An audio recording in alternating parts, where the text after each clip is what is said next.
Back to granblue Fantasy Relink, where we are going. Where last time we did Cagliostro's Fate episodes, now we're going to be doing Rosetta's.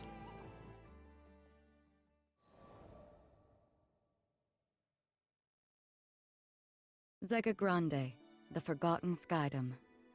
As I gazed into its perennial blue, I reflected on my last time here, during my travels with him. My memories of this place were distant, yet unforgettable. Have you been here before, Rosetta? Hmm? Perhaps I have. Who can say? Eventually, I'll share my tales of the Captain's father and our journey together. When the time is ripe, of course. But first, I would need to sort through my own emotions. It was here in these skies that we would eventually part. I know. In the eyes of eternity, our time together lasted no longer than a blink. Yet his impact on me felt nothing short of eternal. Hold on. Am I missing something here? I mean, like, I'm obviously missing something here. Damn it! Fucking, the internet has soured me to the point where now again my first thing is like, wait a minute, do they like each other? Are they fucking? And it's like, I doubt it. Okay? Indeed, it wasn't nostalgia that I felt upon revisiting these skies. Rather, it was the significance of this place and all that transpired here that weighed heavily upon my heart.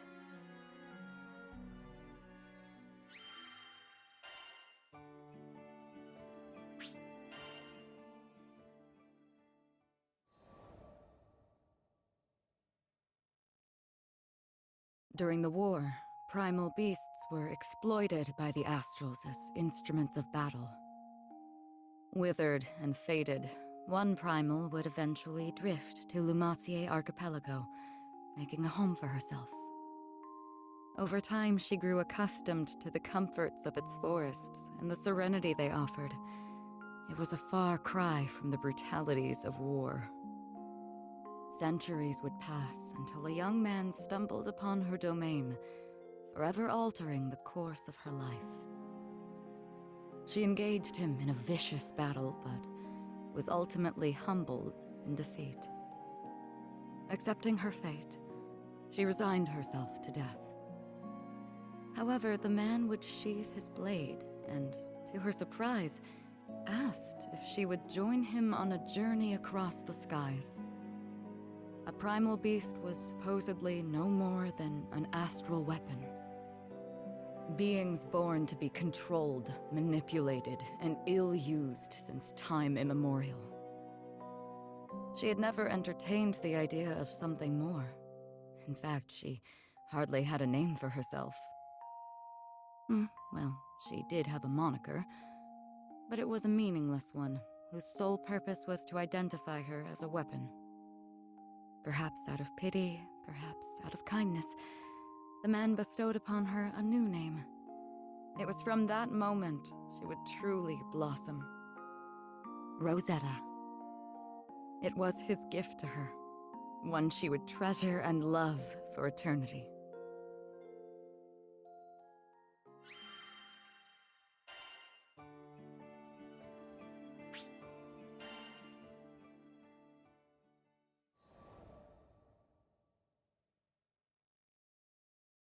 With every union comes an inevitable separation. When his journey neared its final chapters, as he took up arms against the god of destruction, I returned to the forests of Lumacier. After my return to the archipelago, I briefly longed for his companionship, but the flora and fauna kept me company. Decades came and went, and one day I would encounter yet another young visitor to the island. There was no mistaking it. This was his offspring. I realized at that very moment the time had come. He had entrusted this child to me from the ends of the skies. My heart swelled, but I concealed my excitement, flashing naught but a smile at the young captain. I would join the up-and-coming Skyfarers crew on the Grand Cipher for another journey across the skies, this time as a bystander. During their travels, they would experience joys and triumphs alongside loss and hardship. I continued to observe from afar, doing my best to obscure my true intentions. My roots were well planted in the past. Knowing what I knew, would I be able to act as a part of their crew in earnest? Before long, my ambivalence would come to a head. My convictions had begun to waver. Was this the right approach? Of course, I was conscious of reality. I knew their journey wouldn't be easy. They would have to face the harsh life the skies had in store for them. And with our foes only becoming more and more cumbersome even for myself, could I possibly protect them? My presence on the Grand Cipher was inconsequential, and at worst, a hindrance to the crew. I thought if I weren't here, the captain, EO, the entire crew would handle themselves just fine. Perhaps the time had come to retire to the forests once more. But as I was preparing to leave, EO grabbed my hand so sweetly, so innocently, and said she needed me to stay. I couldn't bring myself to abandon her. I would be the bystander no longer.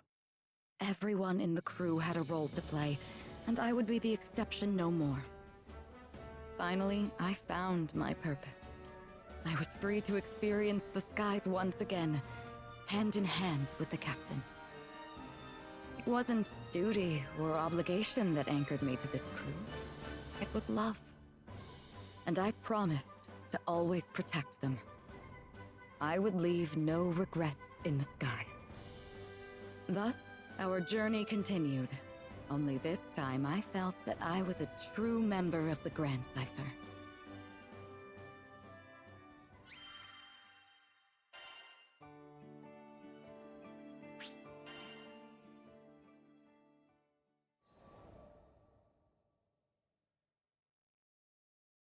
During our stay in Seed Hollow, a certain request made its way into our hands.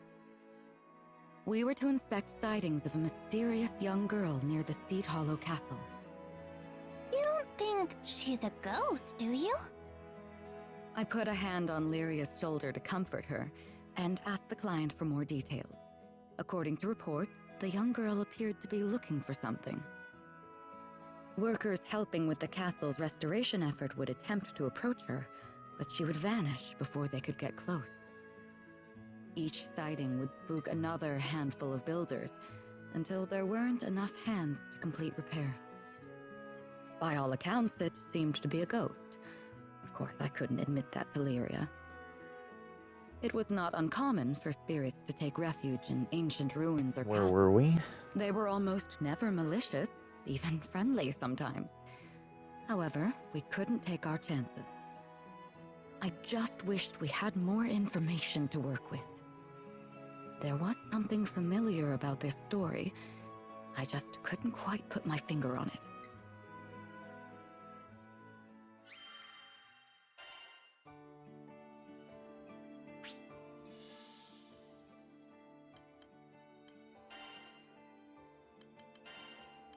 Leave it to the captain.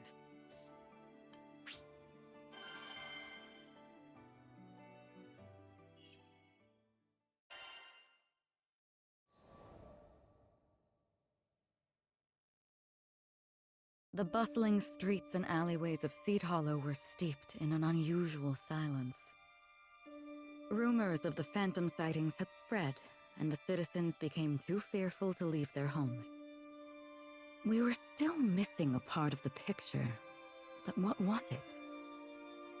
I'm sure it was just someone's minds playing tricks on them. Poor Lyria. I needed to wrap up this investigation as quickly as possible. However, despite our comprehensive search of the castle, nothing stood out as unordinary. We'll have to come back another day. Just then, I noticed a faint movement in the corner of my eye. Wait, it couldn't be. Huh? What are these guys doing here? We already took care of Angraminu. Ominous forms. Foul creatures born from the primal beast Angraminu. Surely they weren't the cause of the sightings, were they? I had my doubts, but this was no time for questions. The castle was in dire need of some pruning.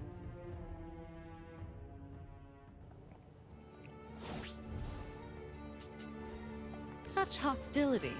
It seems we've no choice but to come. Sure, these are the ghosts we're looking for. Thank God we have the Something others. about this place gives me the willies. We'll uncover the truth soon, so hang in there, okay? This place will need more than a restoration if we don't do something about this. How luscious. There now. I don't even know what the hell that skill does. They still ain't let up. Stay sharp, guys.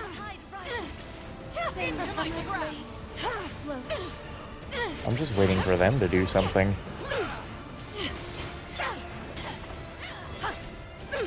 Decimate! Looks like it's clear for now. Shall we? Did you see that? Interesting. She supposedly disappears if you attempt to get close.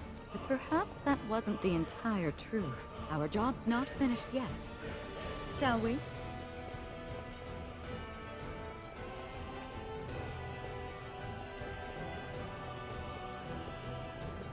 They've infested the entire courtyard. Who's ready for a pruning? Show 'em.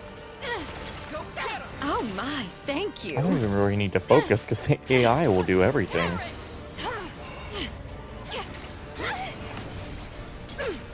Fighting up close won't do us good here. Sounds to me like it's time for a ranged battle.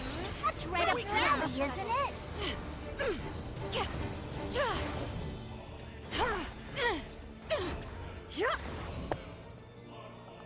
Why are they sitting all the way over there? They went from underground. You can't lose track of them.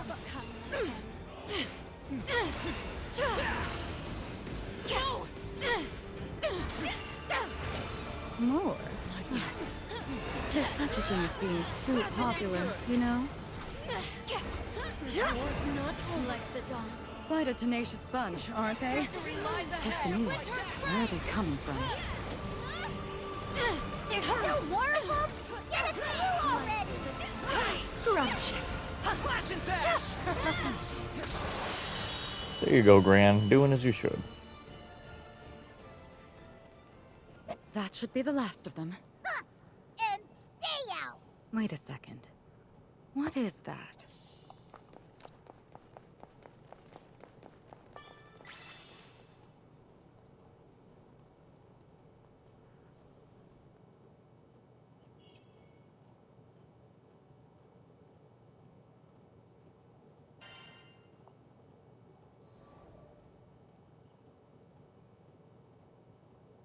What's this? A crystal fragment. I took a closer look. Within its faded luster was a familiar green aura. But where had I seen it before? Hold up a second. Doesn't that remind you of those hallowed ground spots? Vern was right. Its glow was nearly identical to the crystals found on hallowed grounds.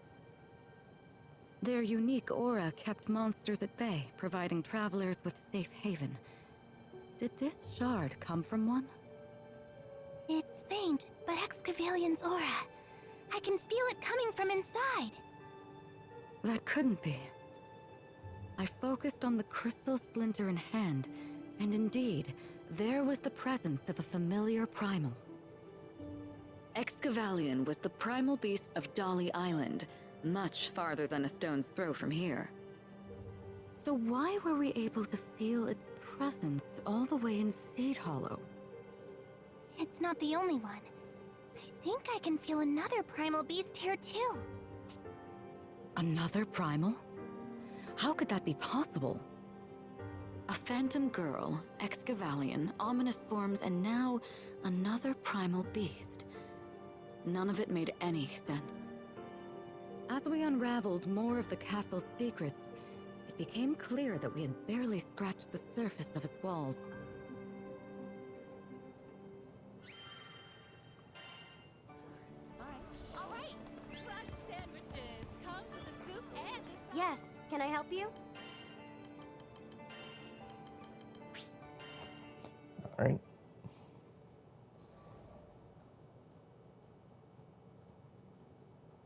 we were back at square one.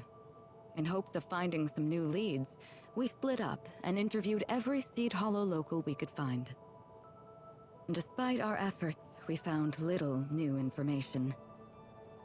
Zothba and his connections, on the other hand, proved invaluable once more as they unearthed a new clue. The girl wore a crown of flowers. I froze in place. I knew this primal. In fact, I learned of her on my first visit to Sega Grande. Konohana Sakuya, was it? Yes. An ethereal girl bearing a floral crown? It had to be her. Her presence would explain why Lyria sensed a primal beast in addition to Excavalion. She was pact-bound to Ulmarine Island, and she held domain over blossoming flowers. The unusually vibrant bouquets blooming across Seed Hollow just added more proof of her proximity. With the culprit identified, only one problem remained. Me. After what Sakuya and I went through, I doubt she would ever show herself around me again.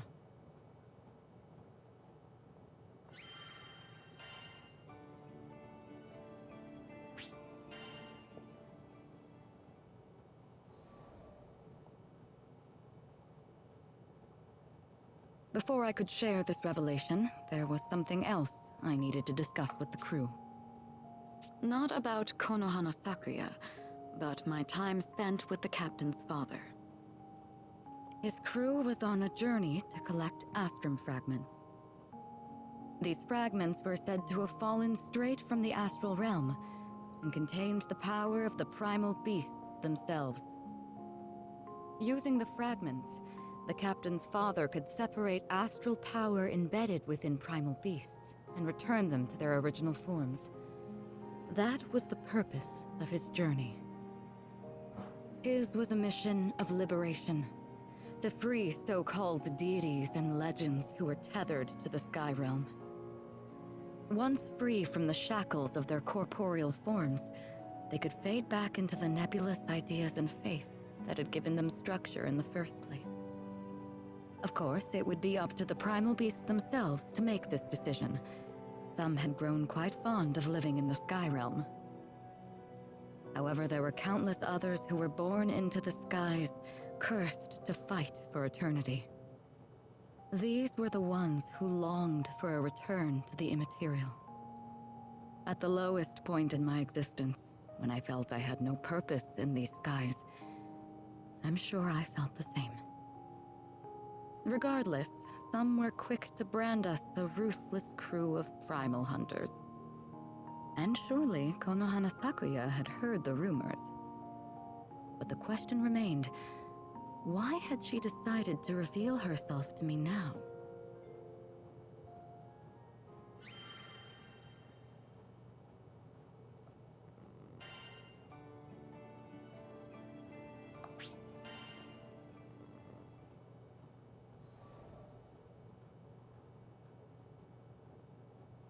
Unfortunately, simply knowing the identity of the girl would not solve the problem of her many phantom appearances.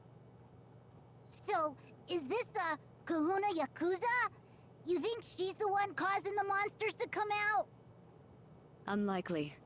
I've never met her in person, but I don't think she and the ominous forms are connected in the slightest. Yo, got some new intel on the girl. You're still, working the case, right? The family Zothba had been continuing to search for clues in the background, and thankfully, their search bore fruit. In one of the areas where the ghostly girl was sighted, a bystander had found an ancient book. Broke my brain trying to read the dumb thing, but you're smart and pretty smart and, well, yeah. Oh, poor boy couldn't even get his words straight. Thank you. You're quite the gentleman. No, I'm not. I'm a badass. Anyway, I should get going. He had barely placed the book in my hands before scurrying off. What had gotten into him, I wonder? I opened the book and peered through the rune-like characters inside. No normal person would be able to decipher this. Oh, that looks really complicated. Really? Let me see. When Vern approached the book, Roland's transceiver began to glow. It illuminated the text, somehow morphing the illegible script into something readable. My breath caught in my chest. Had an astral authored this book?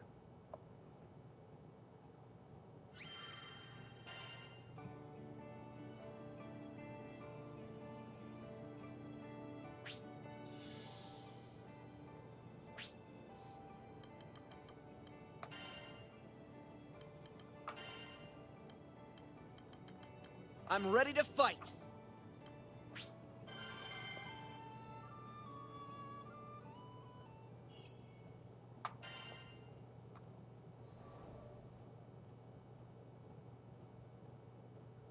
The text seemed to be a log from an experiment of sorts. Although it was barely legible, I tried to grasp its meaning. Originally, it was Excavalion, primal beast of fortification, who forged a pact with Almarine Island. Although it's unclear why, Excavalion would eventually migrate to Dali, leaving Konohana Sakuya to take its place on Almarine.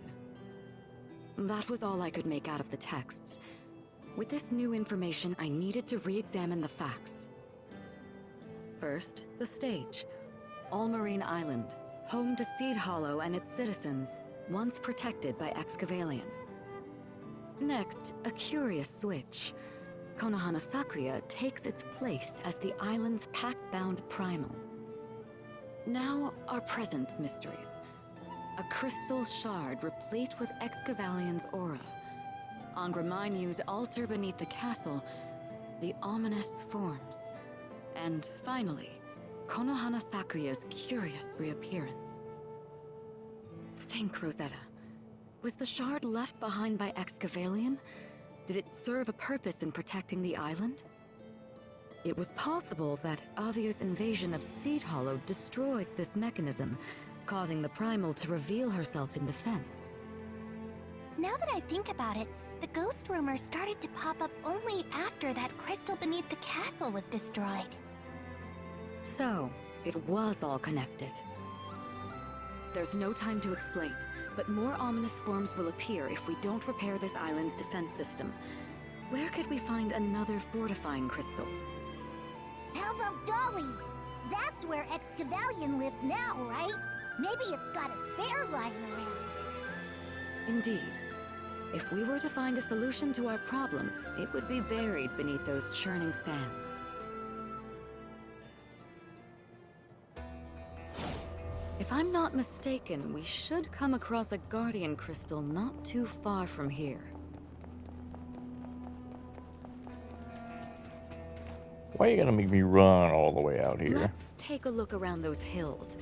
Do you remember where we fought that griffin?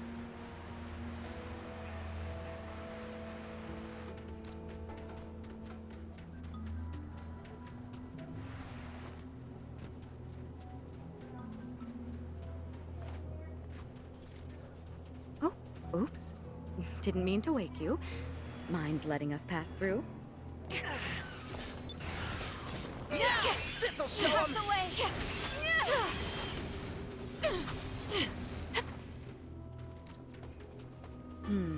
Not quite the crystal we're looking for.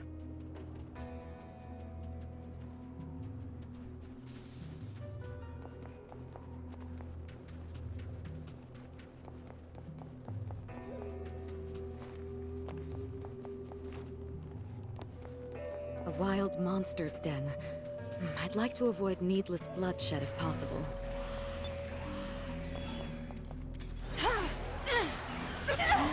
Go get him! I'll take them all on!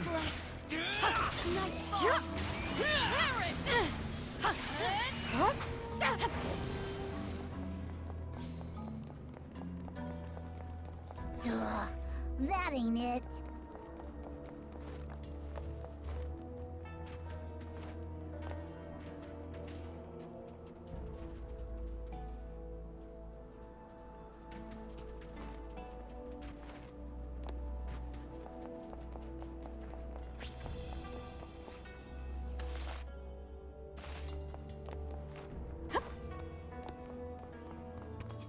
medallion. It's faint, but I can feel it. Did we find it?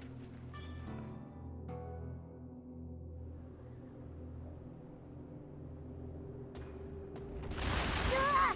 A cobra! It must have been waiting to strike. It seems words won't work here. Get ready, everyone. I love this. Don't get carried Sorry away. to trouble you. Careful, don't let it strike you with venom. I can fight. I'll save you. I'm right as rain.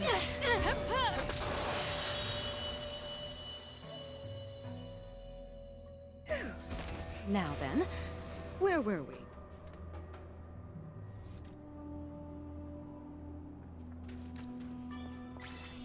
Oh, we did it! Let's take this crystal back to Seed Hollow.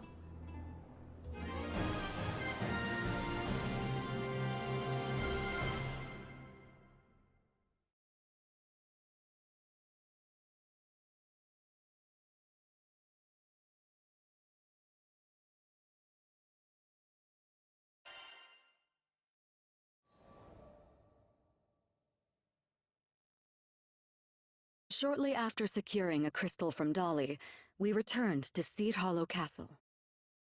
We installed the new crystal beneath the castle, causing a pale green light to illuminate the area. It was the familiar aura of hallowed ground, sure to repel any lingering ominous forms. It's too bad we couldn't meet her. Konohana Sakuya. The mystery had been solved on nearly all fronts. I'd be lying if I said I was completely satisfied, however. After all was said and done, I still didn't get the opportunity to clear the air with her.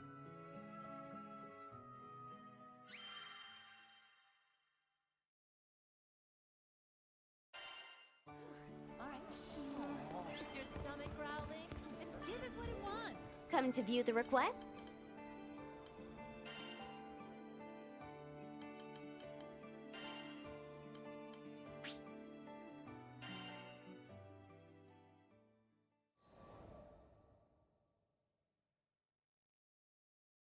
Peace returned to Seed Hollow, and it was soon back to the usual hustle and bustle. I informed the frightened repairman of the girl's true identity, the primeval god of Seed Hollow. A primeval god? Holy macaroni! That's a spicy nugget of news. How do you manage to stay so charming and informed? Hmm? A lady never reveals her secrets. It's a little sad that you couldn't meet Konohana Sakuya. I know you wanted to apologize to her. I knew, somewhere deep down, that talking with her wouldn't bring back all the journeys I had with the captain's father. However, seeing all the blooming flowers across the city, it almost felt as if she was acknowledging me anyway. I may well have imagined it, but call it something of a mutual understanding between distant sisters.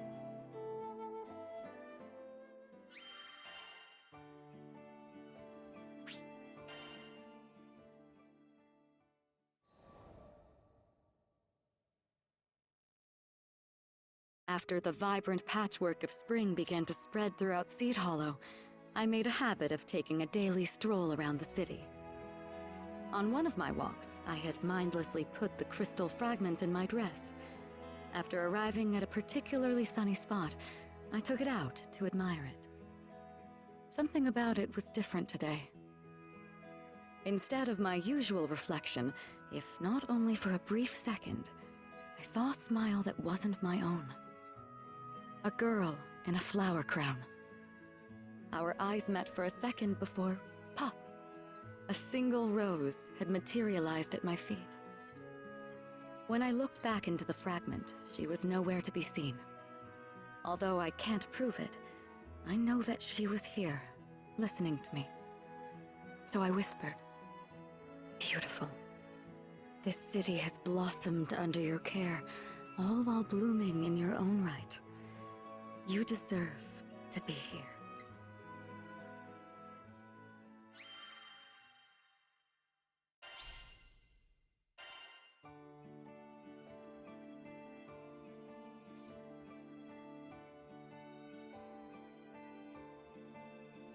그대로